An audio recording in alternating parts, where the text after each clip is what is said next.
وأمسنا في مطاعتك وعافنا علينا من عوارف المعارف.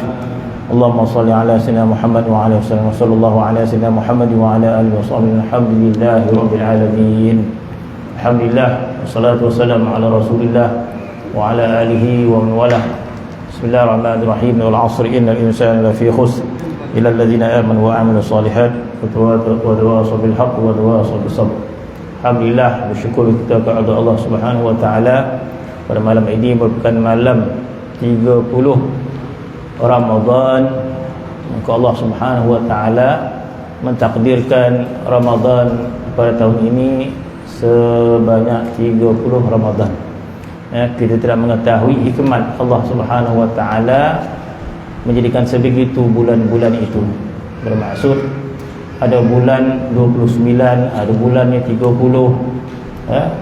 Tidak tahu maksud Allah Subhanahu wa taala menjadikan sebegitu. Ala kulli hal, semua itu ada kebaikan di sisi Allah Subhanahu wa taala. Alhamdulillah, bersyukur kita kepada Allah Subhanahu wa taala kita berada di penghujung Ramadan. Mudah-mudahan Allah Subhanahu wa taala menerima amalan puasa kita. Allah Subhanahu wa taala menerima amalan puasa kita dan Allah Subhanahu wa taala mengampunkan kesalahan-kesalahan dalam ibadat puasa kita. Allah Subhanahu wa taala ataupun mengatakan bahawa umat Islam itu terbagi kepada 3 golongan. Orang mukmin itu terbagi kepada 3 golongan. Mudah-mudahan Allah Subhanahu wa taala memberikan kita kefahaman terhadap 3 golongan yang disebutkan oleh Allah Subhanahu wa taala.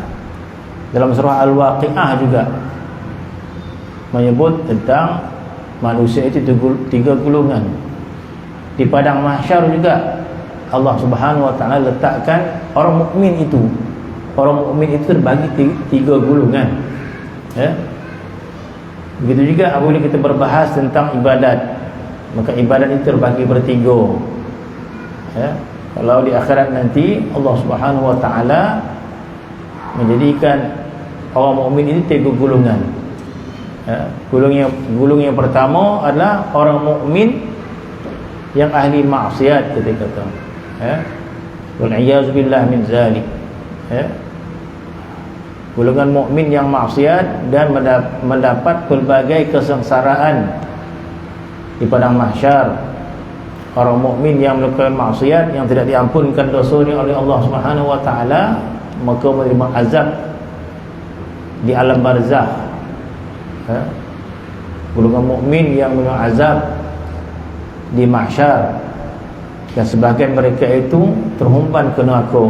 Wal iyaz billah min zalik. Yang kedua, golongan mukmin yang berjaya dengan amal dia, maka ditimbang oleh Allah Subhanahu wa taala, maka disebut ashabul yamin, Allah yang berada pada pihak kanan. Dan ada golongan yang paling mulia di sisi Allah Subhanahu wa taala. Allah taala sebut as-sabiqun as-sabiqun, ulaikal muqarrabun fi jannatin na'im sullatun minal awwalin wa qalilun minal akhirin. Jadi ada orang yang mendahului, maksud ahli yang lebih khas. Maka para ulama menyebutkan bahawa manusia itu terbagi kepada 3 golongan. Yang pertama disebut ahli dunia. Ahli dunia. Kenapa dinamakan ahli dunia? Sebab kegembiraan kita dengan kegembiraan kita kepada dunia. Maksud hidup kita adalah dunia. Matlamat terbesar kita adalah dunia. Ini disebut oleh Allah Subhanahu wa taala dalam Al-Quran. Maka Allah Subhanahu wa taala sebut dalam Al-Quran sebagai ni'matul ataupun disebut kegembiraan yang segera. Kita inginkan kebahagiaan yang segera. Kita ingin bahagia di dunia ini. Ya, semua orang ingin bahagia di dunia, tetapi kecintaannya dunia, ingatannya dunia. dan dia meninggalkan akhirat, maka jadilah mereka kata ahli dunia, kata ahli dunia. Setiap sesuatu kerana dunia, maka ahli dunia. Dan mereka mencintai dunia melebihi akhirat. Mereka mencintai kehidupan dunia melebihi kehidupan akhirat, maka terkesan pada ibadat dia. Maka dia akan membiarkan diri mereka jatuh dalam maksiat, dan mereka meninggalkan ketaatan-ketaatan. Sebab yang penting bagi mereka adalah kehidupan dunia, dan mereka mencintai dunia. Kita menyebut orang ini ahli dunia. Kemudian ada orang yang mencintai akhirat. Mencintai akhirat, maka dia taat, memilih untuk taat dan meninggalkan maksiat. Kenapa? Sebab dia yakin tentang akhirat, dan dia lebih mengutamakan akhirat daripada dunia. Dan dia mencintai syurga, dan mencintai segala balasan Allah Subhanahu wa taala yang berbentuk akhirat, kita kata. Dan dia bersabar dengan dunia ini. Dia bersabar dengan dunia dan tidak berlebih-lebih berlazat-lazat tentang dunia, dan mereka memilih untuk berlazat-lazat dengan ibadat pada Allah Subhanahu wa taala. Maka kita katakan mereka ni ahli akhirah, ahli akhirat. Maka terkesan pada kehidupan dia zuhud tentang dunia, sebab dia ahli akhirat. Maka yang namanya ibadat, mereka bersemangat untuk ibadat. Dan ada pun dunia, mereka memilih untuk zuhud pandangan mereka kepada dunia. Tidak beria-ria benar, tak ada meloncek-loncek benar. Meloncek-loncek masa berzikir. Ataupun bergembiranya dengan ibadat, gembiranya dengan ibadat, gembiranya dengan taat. Sebab apa? Sebab dia memilih untuk akhirat. Maka kita namakan ahli akhirat. Maka yang ketiga dinamakan ahlillah. Ahlillah. Yang ketiga dinamakan ahlillah. Ahlillah adalah orang yang mencari gembiranya dengan Allah, mencari rasa gembira dengan Allah. Mereka tidak lagi melihat kepada balasan Allah, mereka bergembira dengan Allah Ta'ala itu sendiri. Kalau seorang isteri, dia gembira dengan suami dia disebabkan apa? Disebab suami dia bagi sesuatu, bagi hadiah, bagi omel, bagikan batik. Oh, gembira isteri ini kepada suami dia. Tak apalah. Suami ni baik hati, dia tahu.